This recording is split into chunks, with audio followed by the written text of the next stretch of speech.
Oh, Johnny Cash, are you okay? You flopped over, bud.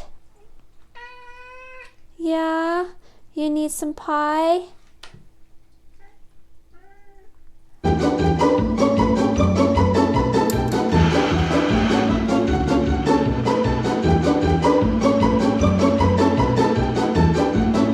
Hello, vintage neighbors. Welcome to the Vintage Girl Next Door. My name is Lacey. Today, we're back in the kitchen, whipping up some cooking magic. I thought it would be fun for the month of November to make a yummy pie recipe. So that is what we're doing today. Whether or not you celebrate Thanksgiving, it's still fun in November to make some yummy like pumpkin or pecan pie. So I chose a recipe that I thought sounded really yummy for fall and possibly for Thanksgiving. We're gonna test it out and see how it goes. So if you want to experience some fall cooking magic, you're gonna wanna stick around. So before we get started cooking, I wanted to tell you about the sponsor for today's video, and that is Skillshare. Skillshare is an online learning community, has thousands of inspiring classes. You can explore new skills or develop your existing interests and be creative. I've been taking the course on iPhone photography, how to shoot and edit conceptual photos on your iPhone, taught by Amelie Satzker. And if you didn't know, I use my iPhone for all of my Instagram photos as well as for filming my YouTube videos. So I've really enjoyed learning some new ways of editing and learning some tips on how to better utilize some editing apps that I already had, but I just didn't really know how to fully take advantage of those. So if you want to give Skillshare a try, the first 1,000 people who use the link in my description will get a free trial of Skillshare Premium membership, and after that, it's only around $10 a month. So thanks to Skillshare for sponsoring this video. Okay, I'm starting out by preheating the oven to 350 degrees. And I went ahead and pre-made these pie crusts yesterday.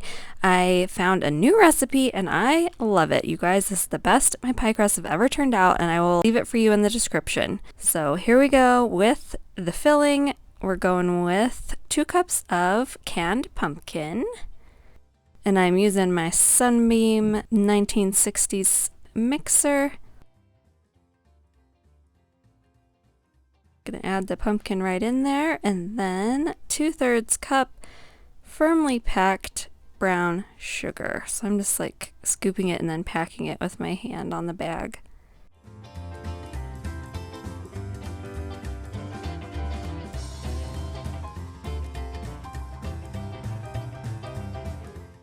So now I'll mix that together.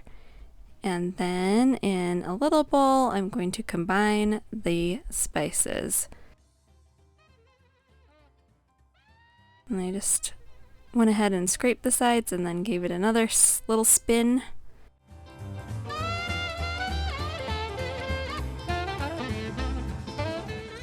We're going with 1 teaspoon of ginger, 1 teaspoon of cinnamon, a teaspoon of ground nutmeg, 1/4 teaspoon of cloves, and 1/2 teaspoon of salt. And we're going to mix that in with the rest of our filling.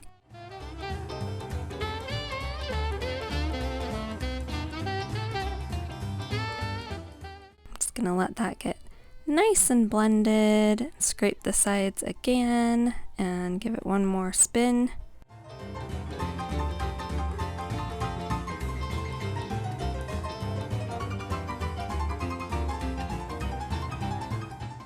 And now I am adding 2 eggs. And it says slightly beaten.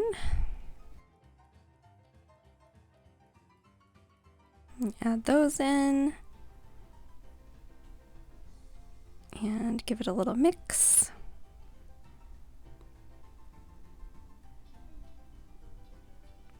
And then 1 cup of cream. I'm going to pour that in and mix it all up so that it's nice and blended.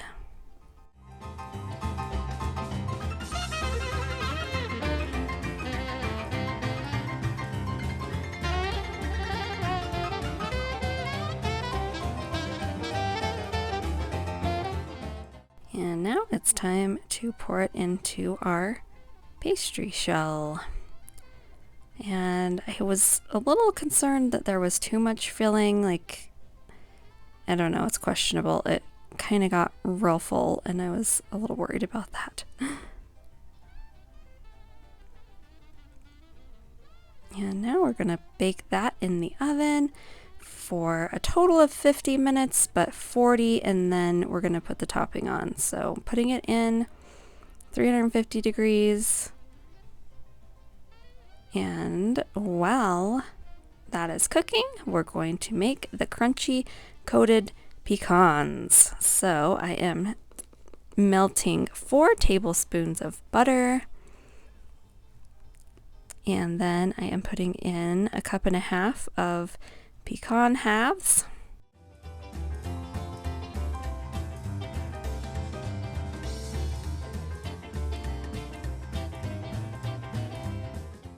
And just cooking those kind of on a lower temperature so until they are coated in the butter.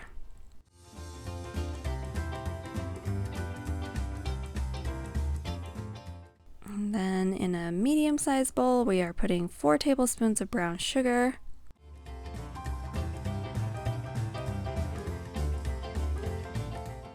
Now that the pecans are all nice and warm and coated in butter, I'm going to mix them in to the brown sugar.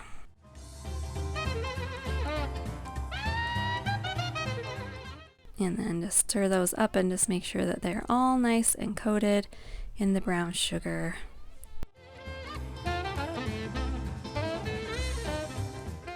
Now our pie has been baking for a good 40 minutes.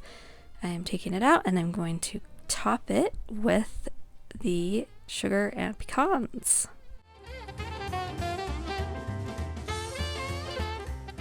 And there was definitely plenty to cover the entire top of the pie, plus kind of extra a little bit.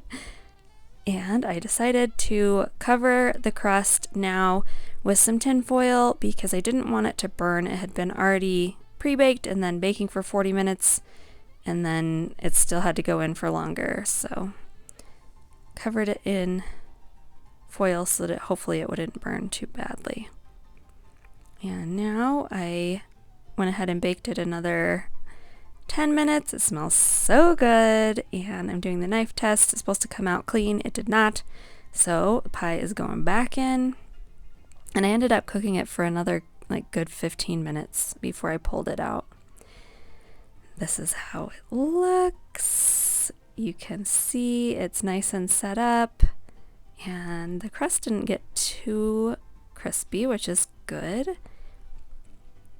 It's a nice pumpkin pie consistency with the crunchy pecans on top.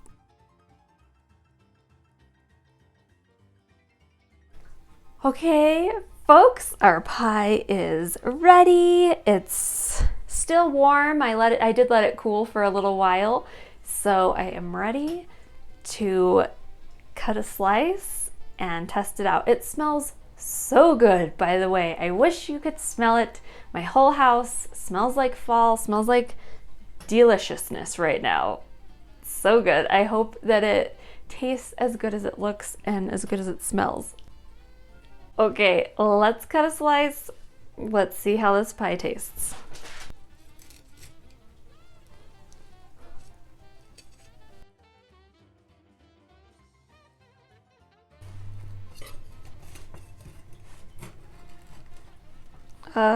Hopefully I can get it out without massacring it. Okay.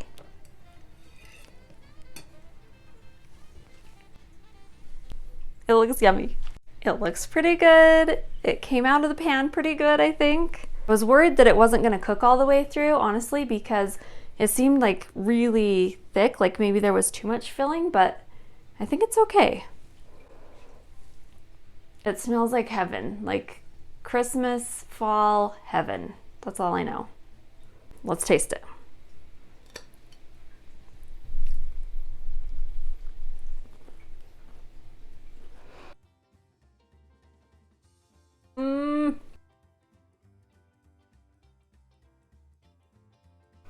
This is so good.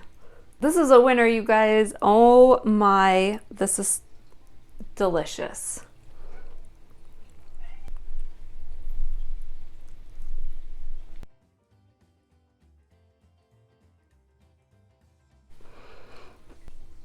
Yes, this is a really good pie. Also, as I mentioned, I did a little bit of a different recipe for the crust, and I really like that too. It turned out so good. It's a buttery and flaky crust. The filling is like the seasonings in it is so yummy. I love the pecans on top because sometimes pumpkin pie is just kind of blah, like on its own, you know what I mean? But that little bit of crunch from the pecans, so good. Yes, I am definitely going to make this one again. It is so yummy, you guys. I'm going to leave the recipe in the description so you can try it if you want to. Please tag me if you do. I would love to see and hear what you think about this recipe. I think it's a winner. I love it. I'm definitely making it again, probably for Thanksgiving next week, or maybe throughout the whole rest of the winter, because it's real good. You may have noticed this super cute apron, and it was so kindly sent to me by a subscriber. Thank you so much, Suzanne.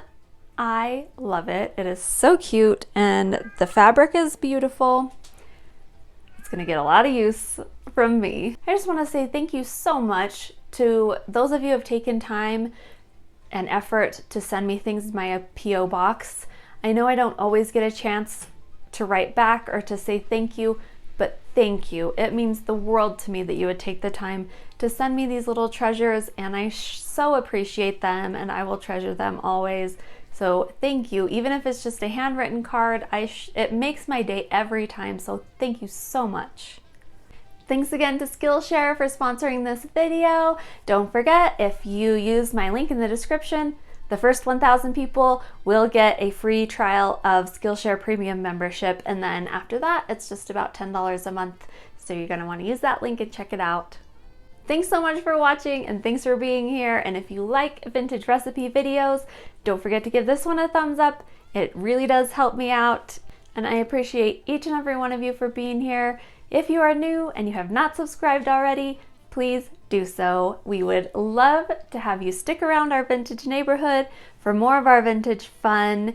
And I am so excited. I have some fun holiday videos coming up, definitely some Christmas decor and things like that. So if you are interested, make sure you subscribe and stick around. Bless you. I hope that you are safe and well and feeling loved wherever you are in the world. And I will see you very soon in my next video. Bye.